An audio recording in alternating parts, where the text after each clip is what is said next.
And this is also a very common trait where, since anxiety is part of the situation, by default, therefore, also some obsessive compulsive tendencies are going to be part of the situation, because somebody who is high anxiety feels like they have little control of their environment.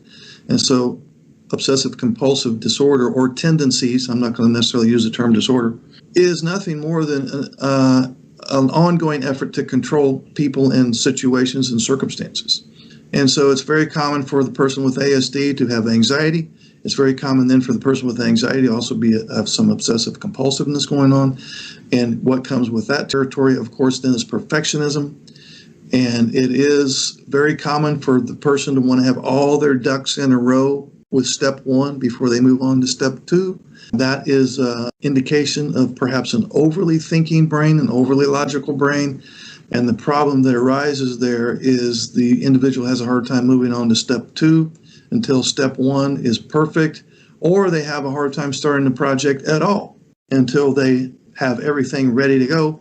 And what ends up happening then is a lot of procrastination, or starting a project and not being able to move on to step two so that the thing never gets completed. That's very typical, where he has such high standards for himself that it's impossible for him to meet, in essence. One of the problems that you ladies are having is he's got this very narrow range of interests. It's about the size of the little hole that you stick the thread in the sewing needle.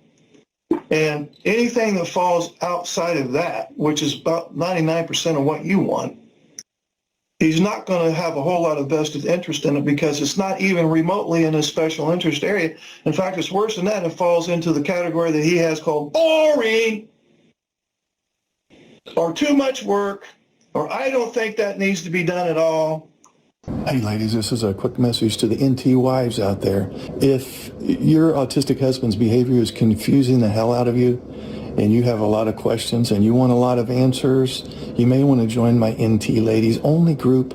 We do it on Skype. The link is below this video, okay? What are you waiting for?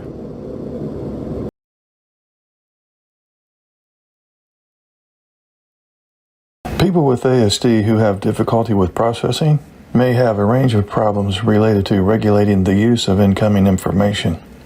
Here are some signs that your ASD partner has difficulty processing information. He tries to understand the meaning of each word you are saying, rather than being able to automatically understand the whole gist and general meaning of your sentence.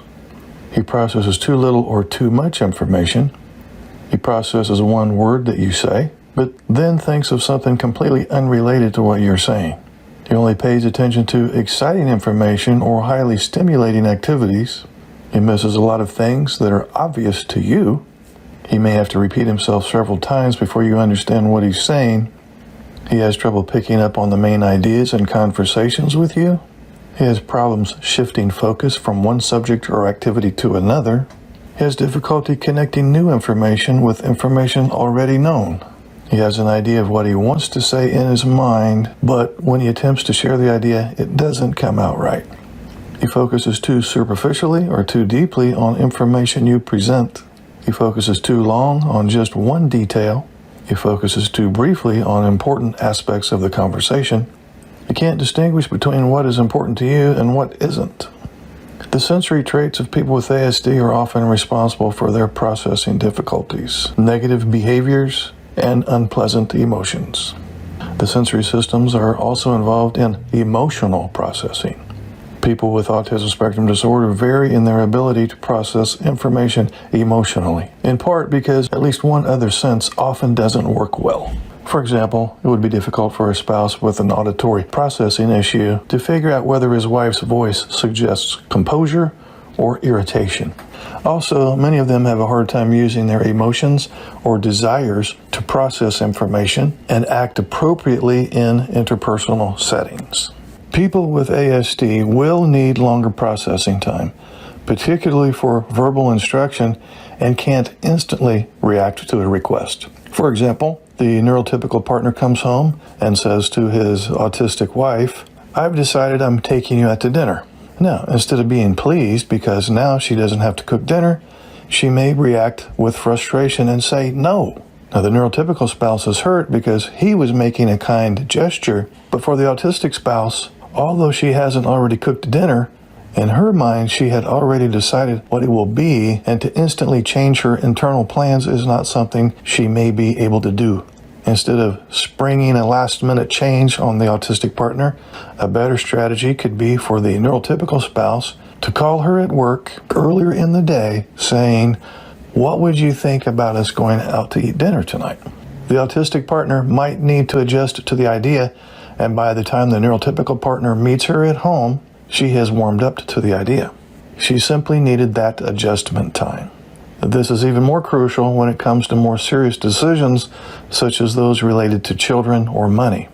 An effective strategy is to approach the spouse with ASD, suggest an idea, and then leave it there and wait for him or her to reply back, perhaps even days later. Now, this allows both spouses to carefully consider the implications, and over time, spouses can learn to trust they will not be pressured into making a decision they don't feel comfortable with. Taking the extra time eliminates the tension, often resulting in arguments. Hey guys, this is Mark. Click on the join button underneath any of my videos, then click on members only videos, and then click on join. And for $9.99 a month, you'll have access to members only videos, which are excerpts from previous workshops I've conducted for NT partners, ASD partners, and the neurodiverse couple. New videos will be uploaded weekly.